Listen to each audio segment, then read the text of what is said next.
I'm Terrence Afer-Anderson, and this is BioRhythms. You know, it's been said that music is a universal language.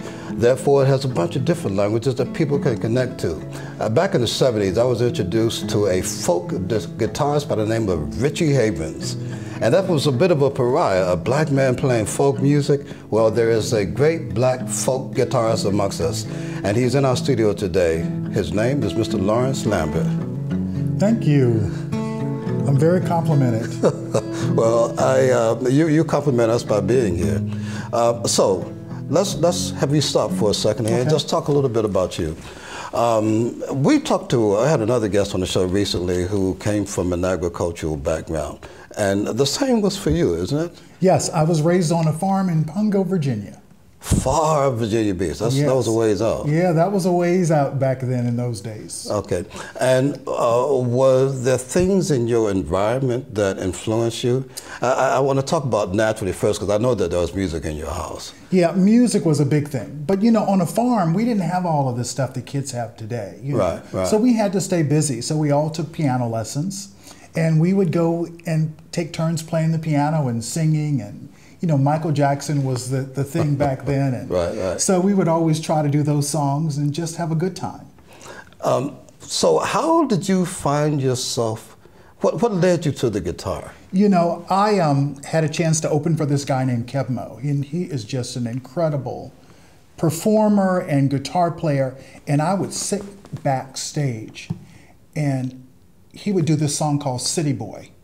Okay. And I would be so moved, and I said, I just want to be able to do that, just a little of that, to be able to play the guitar and sing and touch people in an emotional way.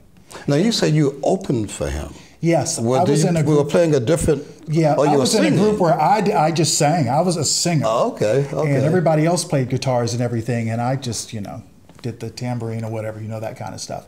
But I watched him do that, and I thought, that's magical. I just want to be able to do that. Was that one of those singular moments where you realized something? I mean, did it strike something in you so profound that you realized that that's who you were? Absolutely, absolutely. Music was always there, but I never thought that I could kind of put it all together. The voice and the singing and the music and the emotion, you know, because that's what it's really all about, for people to be able to connect with that song. Right. That's like my mission with music, is to touch people emotionally. And I picked folk music because it's the protest music. It's the music that says things aren't right, we want the world to be a better place, and I think we really need that message today. Particularly today. Today. Well, let's go back a little bit and talk more about your childhood. Was there, you say your mom and your father had you guys playing piano lessons. Yes. Was there music in the house before you? Yeah, I mean, music was just the thing that you did on the farm. Yeah, on the farm. Okay. Once you couldn't work outside anymore, we would come inside and we would just, you know, play music or whatever we could do to make noise. So were everyone in your family musicians? Yeah, I have a twin brother. Right. And I have an older brother and sister that are twins. So we had two sets of twins. Wow. So, you know, when you have a buddy in tow with you at all times, there's nothing to do but get in trouble. And you all played music? And we all played music. Okay. My twin brother is a great piano player. Right. My older brother plays a beautiful piano, and my sister's a trombone, French horn player. And so she was a music major. She was the only music major in the family. She was the only music major, but yes, and you were doing guitar profession. Yes, and Does she still playing music now? Or? She does, but I have to twist her arm a little bit. Okay, you know, I have to tell you, the French horn is such an incredible, beautiful instrument. Yeah, it really, truly is.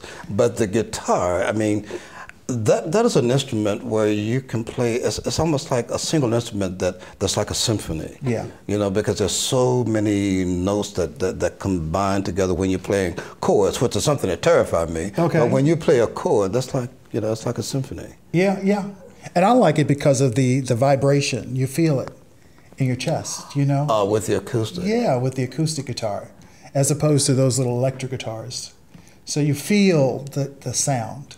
And that's I can imagine that's very important, because when I was a kid, there was this guy that was deaf.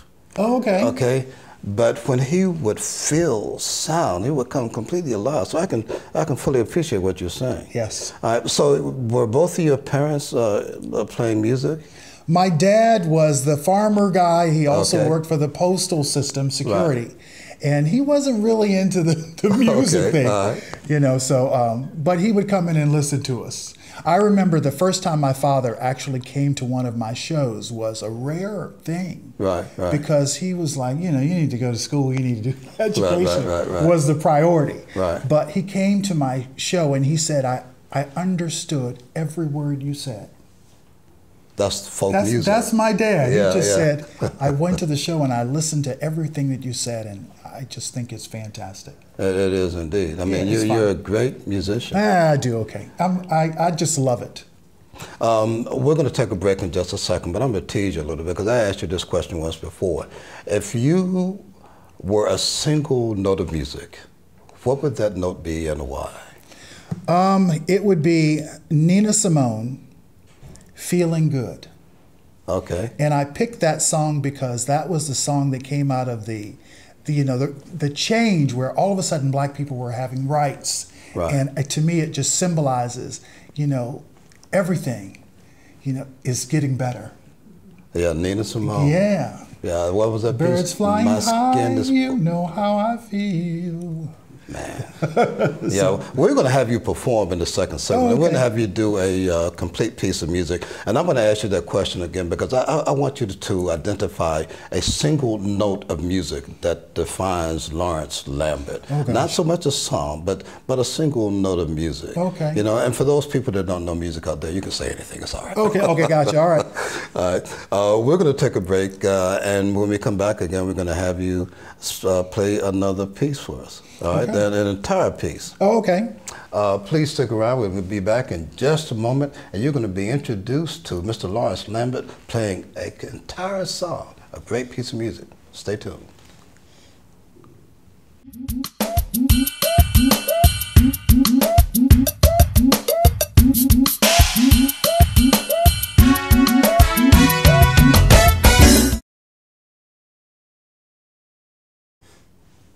Welcome back to BioRhythms, and now we have a real treat for you. Mr. Lawrence Lambert is going to play an original composition.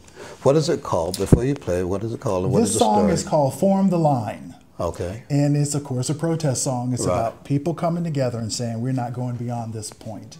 And what kind of line? It's like just a protest line. Yeah, yeah. Okay, all right. It's time to come together. It's time to form the line. It's up to you and me now. We're running out of time.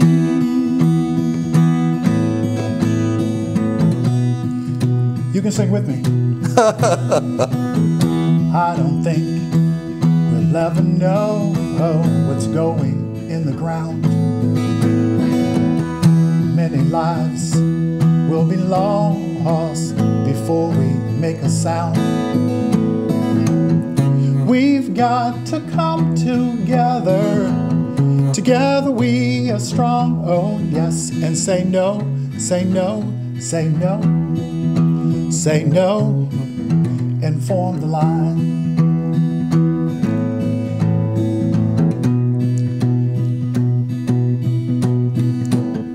We can't waste another moment. We gotta make this right. We must work together to push it in the light. We've got to come together. Together we are strong, oh yes, and say no, say no, say no to hate. Say no and form the line.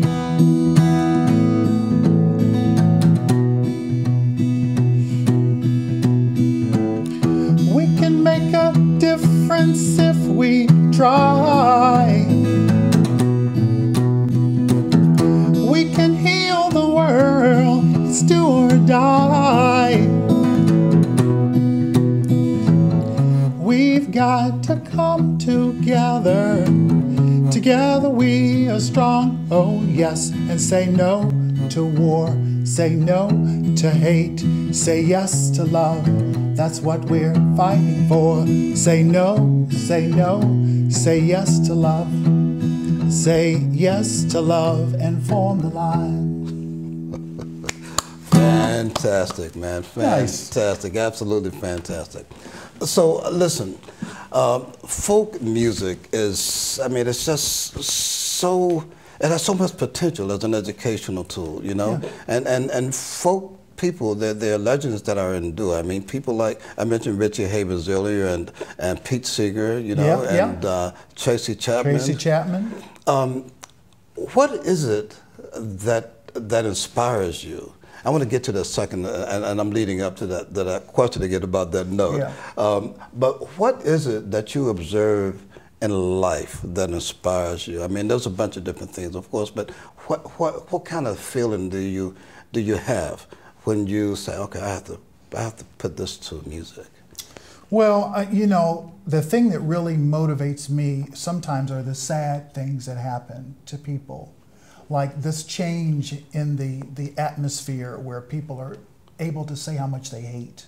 Right. And I just really want us to, as a nation, to kind of come together and say it really is about love. And that's our guiding principle. And that's the stuff that motivates me. Because words are so important. I learned that from Dr. Maya Angelou about the importance of words. And I hear a lot of the music that kids are singing, and I think the messages are all wrong. And so I want to write the kind of things that say, you know, it's about love. It's about coming together as a people.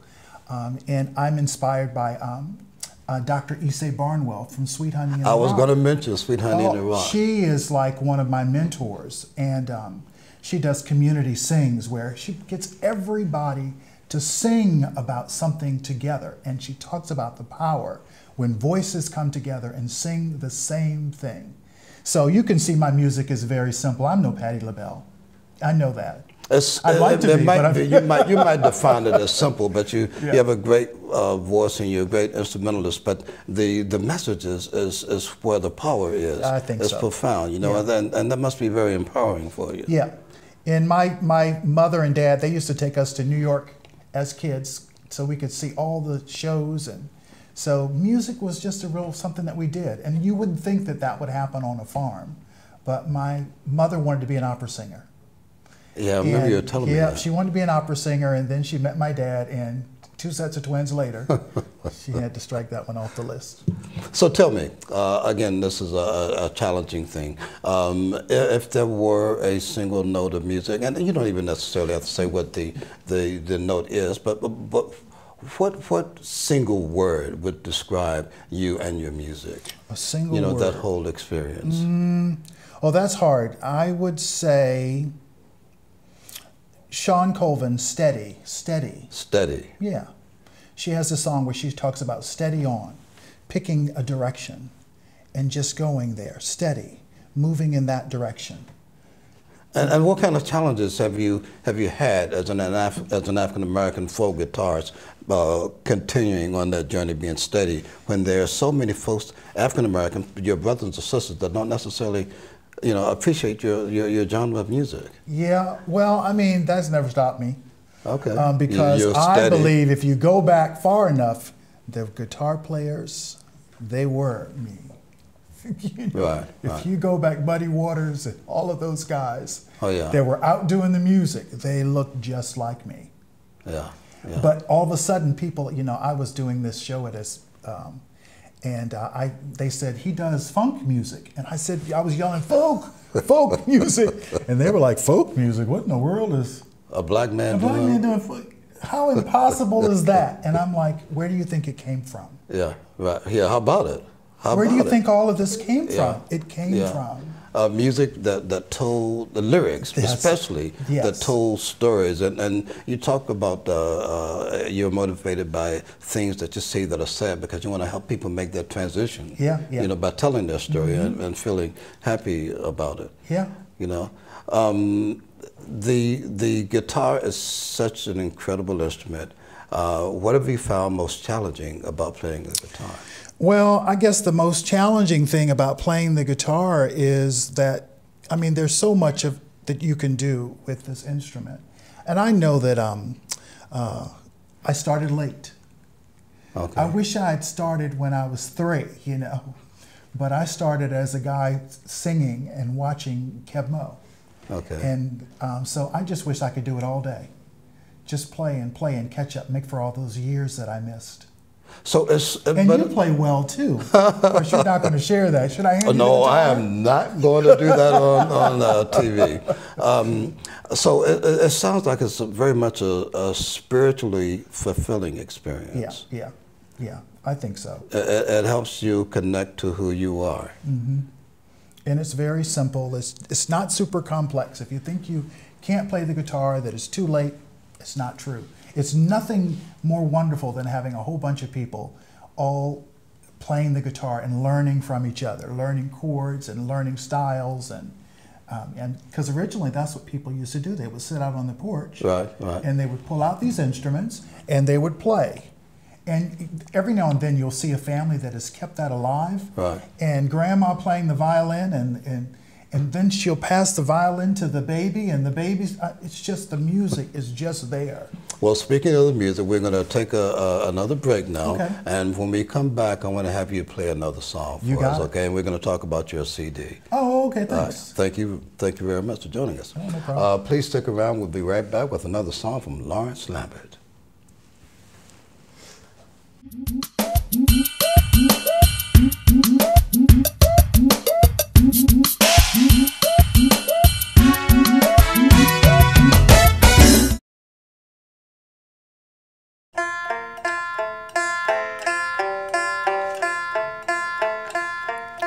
Do you have time? Come on and sit down. This won't take long, my friend. We can work it out. I won't scream or shout. 5 doors down, I live. We live together in this same small town. 5 doors down, I live. The walls between us just won't come down. 5 doors down. We see each other every day. You ignore me, won't look my way. Disregarded for the color of my skin. Just raise a hand, I could be your friend. 5 doors down, I live. We live together in this same small town. 5 doors down, I live. The walls between us just won't come down. 5 doors down. Check this out. It's a different time now. We can cross those color lines. Our kids ride that same school bus. This thing between us is just a matter of trust. 5 doors down, I live. We live together in this same small town. 5 doors down, I live. The walls between us just won't come down. 5 doors down.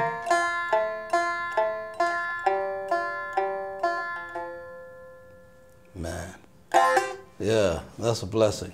Obviously, that was called 5 Doors Down. 5 doors down, you can't miss it.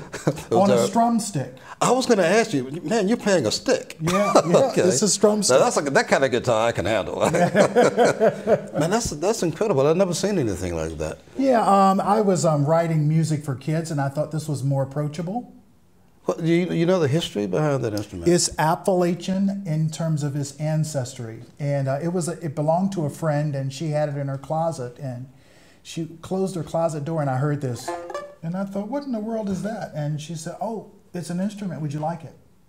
And so she gave it to me. and I my said, goodness. well, I got to honor it with a song. Right, right, right. So I wrote the song about my neighbors that hated me. You know, we talk about people coming from austere circumstances to create beauty. You know, it's not at all surprising that the folks in Appalachia would come up with an instrument like that, you know. So that was called Five Doors Down. That leads me to ask you about your group. You're called Little Doors? Little Doors, yes. Yeah. I'm in a vocal jazz trio with a Larry Burwald and a Dave Hofstadler, and they're like jazz guys. And I am the singer, you know. So it has been a thrill doing songs that I wasn't aware of growing up. And it gives me another opportunity to learn another type of music. So Oh, I'm going to tell you something that's going to blow your mind. I don't know why I didn't mention that to you before. Hofstadler's a bass player, right? yes, he's the bass player. Do you know the very first play I ever produced in town, David Hofstadler played bass for my play for the Love of Jazz. Isn't that something? Oh, that's a small world. It yeah. was Pat Curtis arranged composed the music, and we played at the Christ Museum. Oh my David gosh. Hofstadler. Yeah. So you're a band member. Oh yeah, right. Okay. So Little Doors, and you guys, you play around town. We're playing around town. We just did a show that sold out at Big Pink Music And I'm over so in sorry I Phoebus. missed that. Right. Oh, it was so nice, and I got a chance to do songs that you know, bring you back. Right, right. My Funny Valentine. My Funny Valentine. There you go. Okay. All of that stuff, and so Satin Doll. And it was a Valentine's Day thing. And it was a wasn't Valentine's theme. The whole message was love. Okay, now I want you to tell us about your CD, appropriately named Soul Folk. That's it. Where can people get Soul Folk? You know, you can get it at my website, which is lawrencelambert.com. Okay, we're going to super that up on the screen. And also CD Baby, so it's out there. And I really want people to check it out because it's all about healing. Every song is designed to kind of heal. So from a broken heart, from the loss of a parent, from the loss of someone you love, or just it's just designed to heal. And healing is very important to you as a Absolutely. musician, as an artist. And as a farmer, as a gardener, you tend Oh, I the bet. soil. Yeah, and you're still doing a little bit of I that. do. I have lemon trees in Norfolk, Virginia. Really? Oh yeah, outside in the yard. Really? They're 15 feet. They're tall trees, and I talked to the people, and they're like, "You can't have lemon trees here." And I said, "What a blessing, because I do." Isn't that amazing? Yeah, it is that indeed. I have lemon trees. I Yeah. think somebody's looking out for me. I'm just saying. Well, I wonder who that might be. You know, and that's You a are, blessing. so thank you. Yeah, you'll thank you for joining us for this this edition of BioRhythms. I'd like to close with you playing a piece, and if you could just set it up for us. Okay, while you I'm going play- to play this song, which is about always being there. Okay, you want me to hold the Oh, stick? that's perfect. And this song is about always being there for people. And as you're playing, I'm going to close, and then we're just going to let you take us out, okay? okay. And again, the album is called Soul Folk, available at CD Baby, and also available at LawrenceLambert.com. We want to thank you for joining us for this particular edition of BioRhythms. It's a great pleasure to introduce you to Mr. Lawrence Lambert, and an African-American man playing folk guitar. Beautiful. I walk down the street alone. Who cares where I'm from? When I saw you there, and I don't know where, but I know deep in my heart, yes, I'll be there. Yes, I'll be there. If you need me, yes, I'll be there. Oh, just look for me, yes, I'll be there. If you ever need me around, yes, I'll be there. When the morning comes, yes, I'll be there. I'm the only one, yes, I'll be there. Again and again and again, again and again and again, again and again. I'll be there, man. Beautiful. Fantastic. Thank you, brother. Thank you so very much. Thank you. Yeah, that's gonna